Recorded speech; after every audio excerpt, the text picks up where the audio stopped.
destroy somebody with your words. It's very, very important that you don't. Finally, sacrifice. Here, sacrifice is slightly different. Sometimes you need to sacrifice your own wishes for the wish of somebody else, or for the organization or a higher organization. So that's why I use the word asceticism there and sacrifice. Okay, so you understand what the values for success are. If you understand that, you understand why you are, you understand why you are in a society, and you understand what it takes for you to be great, and now you are going to contribute to the success of the society. Okay? What is the recipe for success in society? Physical. If you are not physically fit, no matter how great you are, how brilliant you are meaningless to society, because you're going to die at any given point in time. Very, very fast. All of us are going to die at some point. The question is when, how, right? So, if you are brilliant and if you actually live through it, imagine Ramanujam, not Ramanujan, please, Ramanujam. If Ramanujam had lived longer, imagine how much more he could have done. He didn't simply take care of himself. Okay? So many brilliant people are that way. They think that this is a fast food logic that we have in the world today with several fast food philosophers. There's a guy called, what Coelho? Paul Coelho. I call him as a fast food, huh? Paulo Coelho, yeah. So Paulo Coelho is what I call as a fast food philosopher, right? But the whole thing is, oh, the body is not important. The body is not important. What can you do? So physical thing is most important. Second is your emotional part. You have to have an emotional balance in your body, right? You cannot be swinging from one move to the other. You need to have some degree of, people need to understand that if I deal with this person, this is the kind of behavior or kind of response I'm going to get from this other person. It's not some violent reaction of some kind, right? It's kind of predictable behavior. It could be disagreement, it could be strong disagreement, but it cannot be emotional, flu-fla. Okay, intellect. Intellect is very, very different from emotion, correct? So what is the difference between emotional and intellect? Emotion tells you to doubt yourself and doubt everybody around you. Intellect is reasoning in terms of who you are, what is the other person saying, do I get it or not? Spiritual. Now this is something that we are all taught. You don't need, especially the socialist education that we have in this country. You don't need spiritual in background, because we are all rationalists. In Tamil Nadu, they call them Taditharivu. What it means is, you don't need to learn anything. All you need to have is common sense, and you'll be great. Is it possible to learn something or to create something if you don't learn anything and you have only common sense? Is that possible? Impossible. So, disregard all that nonsense and look at spiritual. The question is, what is spirituality and so on and so forth? If any of you ask in the Q&A, I will explain what it is. Final is social. You have to be acceptable to everyone. Putin is a great leader, but almost everybody in the world hates him. He's socially a misfit, maybe except Assad, right? So, you have to be social. You can't just bite somebody's off the minute they can walk into your office or they come and talk to you, right? So this is the recipe for your success, your individual success, to fit into a society. I'll leave you with this slide, achievement versus fulfillment, and this answers your question. Now, people think it's a binary function. Either you chase achievement or you chase fulfillment. It's wrong. If you chase achievement, first of all, if you don't aspire for achievement or you don't aspire for fulfillment, you are what? Guna Shudra. Okay, you have lethargic, tamasic person. You have nothing to do. If you chase achievement and you're not worried about fulfilling or giving back to other people, you are a Guna Vaishya. You're selfish. If you chase only fulfillment and you don't look for achievement, you are Guna Kshatriya. Seeing Indian politics, one would not think it, but believe me, it is selfless. Your Kshatriya is supposed to be selfless. You are Guna Kshatriya. If you are selfless and you show enlightened leadership, you are Guna Brahmana. So where is the change has to be? You said, is there a career path for me? if for me to get myself fulfilled, the change is inside you. No matter where you are in the world, no matter how your circumstances change, no matter which career you follow, which organization you are in, guess what? You will always suffer saying, have I achieved enough? Or I need to get more. So in that context, let me tell you, there are 5 ways that you can contribute. You said we are all reasonably wealthy, but we don't have a way to give. There is something called Panchamaha Yajnas that are there. What are the Panchamaha Yajnas? Prayer. Deva Yajna, prayer. Simple prayer. If you want to do, you can do an elaborate prayer and so on and so forth. Pitra Yajna, honoring your ancestors. Brahma Yajna, supporting education, especially Vedic education. Manusha Yajna, helping humanity. Finally, Bhuta Yajna, helping your ecosystem around you. Yeah, I've given you 5 ways that you can do it. And 5 methods that you can do. And there are 4 processes that you can use. One is you give, expecting something in return. Dharma it is called. Which is the Purushartha Kama Moksha, the first step in terms of Dharma. You're doing it as an investment in your future, in the future Janmas. You're expecting something in return. Dhanam. You're giving something without expecting anything in return. That's the second step in Purushartha. Dakshina. Honoring a scholar or honoring somebody who's doing great work today and giving them extraordinary amount of money, more than what they expected, without expecting anything in return. Final is Tyagam, sacrifice. What can you sacrifice today to help somebody else somewhere else?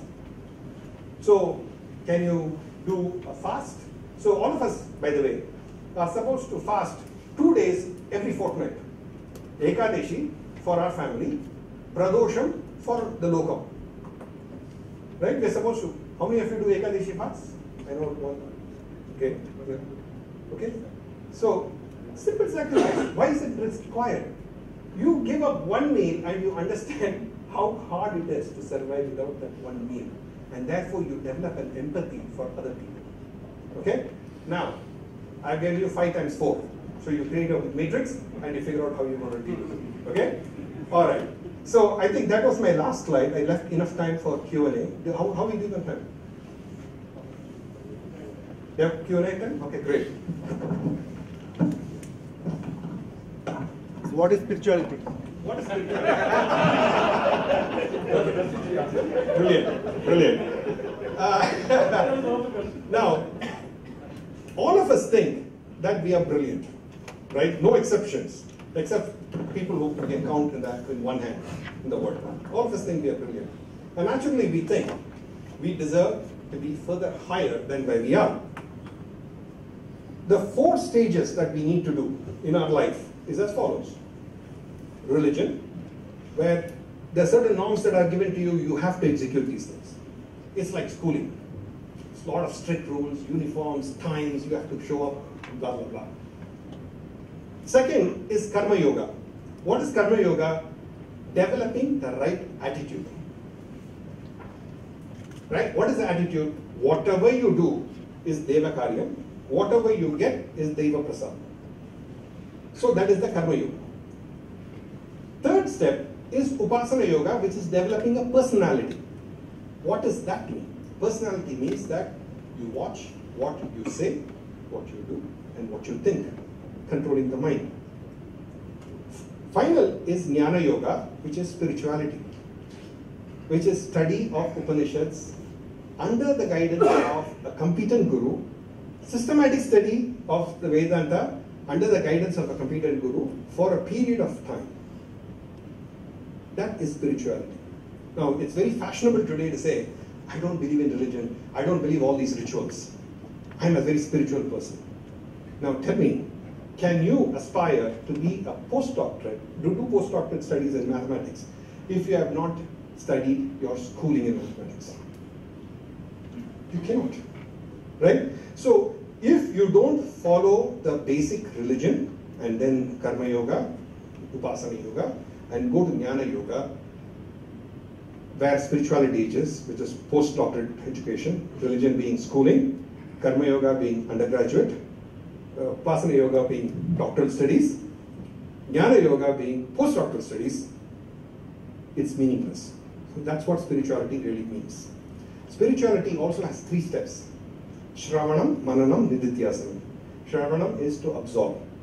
Mananam, assimilate. Think about it. Assimilate. Nididhyasanam, live by it. That whole cycle, which if you do, is 3 levels of spirituality that you do. Okay? Great. And in this religion, Karma Yoga or Jnana Yoga, we will be spiritual at various levels, that at least steps you said. Agreed.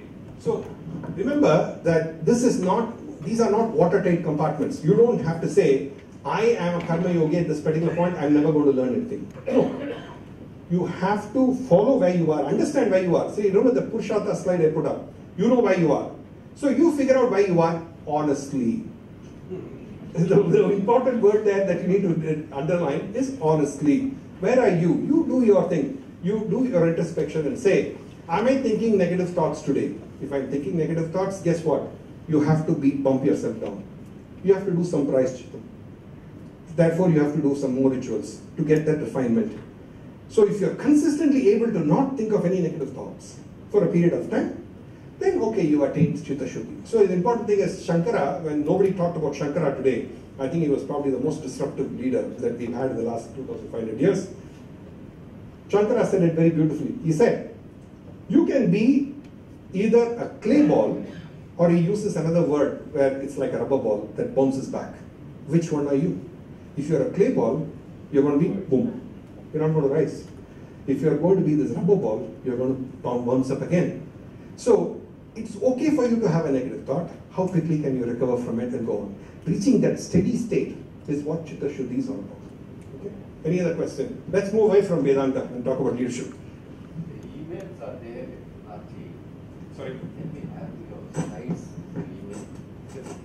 Can we have your slides through email? I generally do not share my slides. Reason being that people can use it for all kinds of nefarious purposes and twist it any different way you want, right? But if you really, really want it, then you swear on your honor that you're never going to misuse it. Then you can work with Srinivas and others and figure out.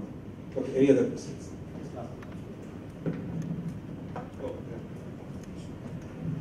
You have a book here. Yes, it's called, I've written a book called What Next? It's an e-book format. It is on Amazon. So, I believe in technology. I've been in technology. so your mention about Varna Shastra and compared it with the Jati, isn't it Varna Shastra a transformational aspect of an individual's, and why are we need to compare it with the Jati? So Varna Shrama Dharma, use the right word.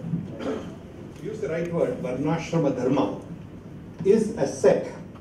If you're going to describe it, it's a big set. Jati is one component of the set. It is an integral part of the set. So you cannot say, why is it part of the set? It's in the part of the set because that's how it's been defined. Right? So it's a very simple explanation to that. It is transformational because it teaches you by the 4 divisions and the 3 parameters that you have. You have 64 combinations of where you could be born, what you could do, and what kind of guna you're going to have. It's your choice. It's an internal transformation issue. You're right in the transformation, but question why is it's part of the definition in terms of how it's defined. Who defined it for us as a caste system? It was the British. They created something called the Scheduled List of Castes and Tribes. In fact, there's a lot of books that have been apparently written, and my wife's read all of them, and I don't have the patience. I told you I don't have the patience to go through all of that. They have covered all these jatis, and they've actually shown in many ways that every jati had their own quarter to live in. They all had their own practices, and they never interfered with each other. No one person would say that I am going to subjugate you. In fact, in some places, a Brahmana cannot enter a place of some Shudra tribe. If he does that, they can beat him to death with a chappal. Okay? So if Brahmanas were so dominating, would that happen? Would that be documented? Okay? So, yes. Should be last question or how many? What? Last question. Okay.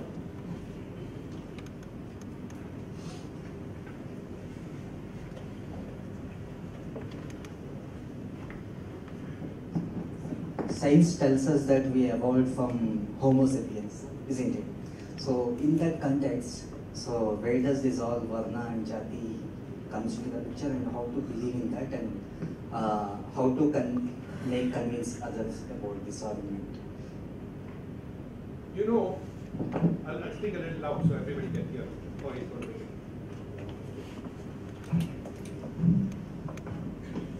Do you know in the 1920s, 30s and 40s, doctors in the United States used to prescribe cigarettes as a remedy? They used to prescribe cigarettes. They would tell you what brand of cigarette you need to smoke so you'll feel better. In the 60s, 50s and 60s, doctors said, mothers, stop feeding your child milk. It's useless. Feed them Cowengate, feed them Glaxo. In 80s, we were told coconut oil is terrible for you. Then what other example can I give here? Okay, the last 20, 30 years we've been told cholesterol is the reason for your heart attack. How many of them are true today? Totally, yeah, so yeah, that's a different topic though. So, how many of them are true today? That's science for you. Today, that's what they say. Yesterday, I had this conversation with this kid about theory of evolution. Not that I don't necessarily believe in it or disbelieve in it, because theory of evolution is a theory, it is not a fact. But we talk as if it is a fact. The theory can only hold as long as there is no other theory that comes in that refutes this theory, or there is no fact that comes in to refute or support it. It's conjecture, right, in terms of what it is. So your question is, we all developed from Homo sapiens, how do you make this jati kind of thing? Now, we assume that this is what we are. What we say is, we all reach a degree of growth and evolution and intelligence in society. At that point, those who were extremely fit became Kshatriyas. Those, in fact, if you look at the Mahabharata in the Vanaparva, it is actually described. This is defined by Kashyapa. He says, how did this Varnashma Dharma evolve? He said, in the Krita Yuga, all of us were the same. In the Treta Yuga, there started becoming differences. What is the difference? Somebody became very strong and he was domineering, he wanted to rule. Somebody was very greedy about making money. Somebody was very lethargic. Somebody was intellectually minded. So they started dividing society based on that. Okay, that started your jati. And then they said, it doesn't matter which jati you're in, because you can do anything you want, depending on, no matter where you are born in, you can be, karma could be different. But what defines you really is your guna. So, to answer your question, it doesn't matter where you are born in. What is important is what your guna is. But understand the context in terms of what it is. Just saying we want to get rid of caste system and thinking that you're getting rid of the Varnashma Dharma is throwing the baby with the bathwater. If you're going to need to throw it out, let's throw it out. But at least let's have a sane debate about it so that everybody understands what this is all about and then do it. Okay? Don't you think it's about political correctness that we're talking? Do you think it's a political correctness? You know what? I'm not part of any political party, but I do vote a certain way. And I don't know what goes on into the thinking thought process. So I don't know, I can't. I think with that we close. Yeah? Okay. Thank you so much.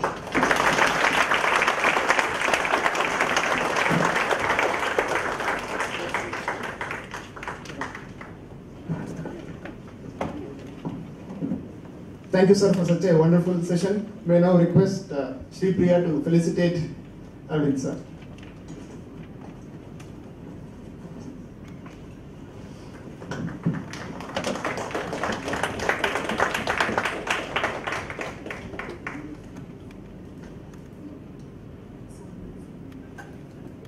May I request Sri Priya to felicitate Soumya Sitaraman as well.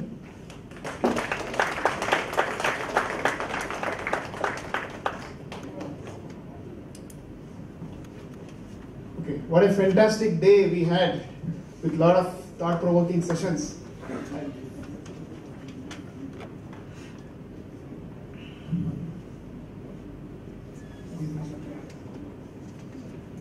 Okay, so before we conclude, we also wanted to thank the volunteers for all their efforts in making this a grand success. Let me take a minute to call upon IT Milan team, Mekhala, Adiraj, Sajindran, Jayashankar, Nitin. We really appreciate all your efforts, and without which this could not have happened. Thanks a lot.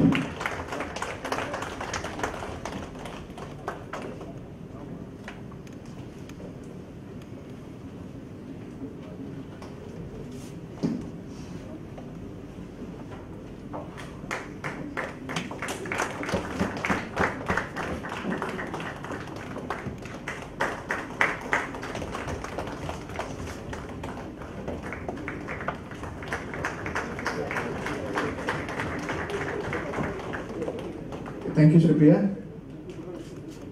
With this, we are now about to conclude the wonderful session we have had today. May I request Srinivas Bhagavatala to give a word of thanks.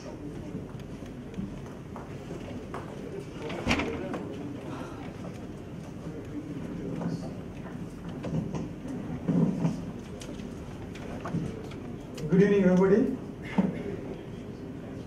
Before I present my vote of thanks and speak few lines about the future plans of PRACHII, I request all my team members to get up and then introduce themselves to the audience, which didn't happen. So I request all my team members to introduce themselves, please. Some of them are there in the panel, some are not there. Madhaji, Kiran, yeah. Madhav,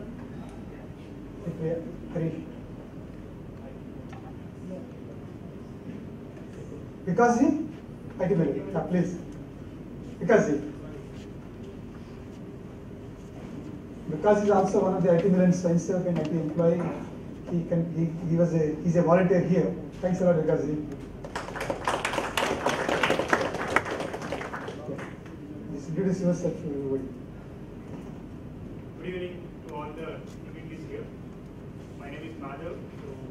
Currently I work as an entrepreneur, and I'm associated with a company called Sonata recently. I was the product manager there. Thank you.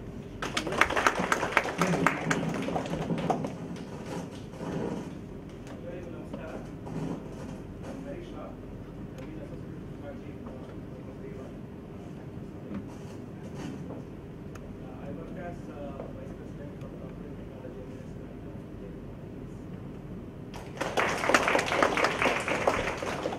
Hi, my name is Shripriya.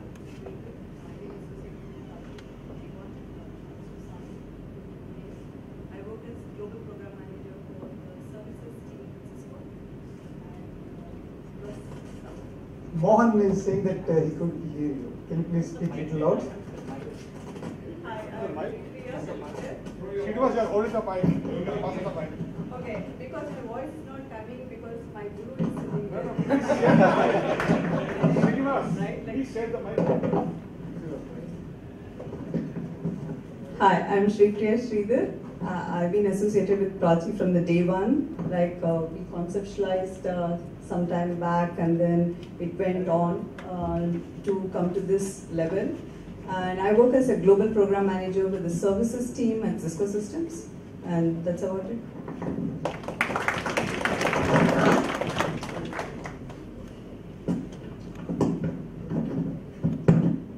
Samir Kagalkar. It's been a nice experience. Need to sort of very gratefully acknowledge a lot of my friends, who have directly, indirectly helped all of us in doing what we are. Today, Kiran Betulapur had to leave a bit early, he's not around. And Sam Iyengar is traveling. So, a couple of more people who have been very, very involved with us right from day one. Some of them are not in Bangalore. They're based out of, let's say, Jamshedpur and XLRI and IIM Udaipur and so on and so forth. People in Bangalore as well, some of them, some of the professors who have been our mentors. So I would want to sort of thank all of them for their guidance, mentoring and help. Sandeep Balakrishna, I'm author and a writer. And I've been associated with PRACHII from day one as well. ex-Cisco as well. Yeah, Srinivas Bhagavatula, basically from Andhra Pradesh. So people call me as a Kannadiga.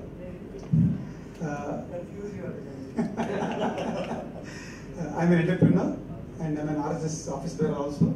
And presently I'm the president for PRACHII Foundation. Thank you.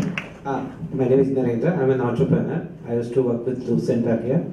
Later on, I found my own company called Datadog. Now I'm associated with Samir for this PRACHII Foundation. I also work for Swadeshi Jagannath. Thank you. Narayan Bhatta. I'm a consultant. I've been with PRACHII for some time.